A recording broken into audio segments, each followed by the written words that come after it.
So this time, sis Lily na isahab na waterproof mascara nila na this time sa ato dagit eyebrow. So eyebrow dak nang dili na ako sa eyelash because nagbago na ako, Charles. This sa ako the eyebrow ni siya. Kung ano mo gigamit sa imo, eyelash ang sa imo eyebrow. So this is waterproof, smudge proof, and sweet proof. And easy to wala siya. Easy to use. Ay. Ano ba yan? And then, easy to blend.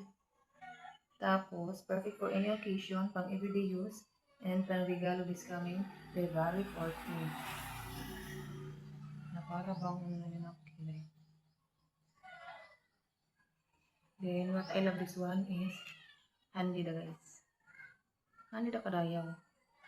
Perfect mo din unahin. Unahin. Kausik.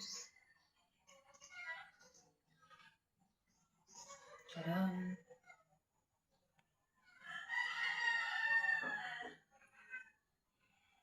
Ganda. May buhok. So, gusto mag-try, chika to may basket.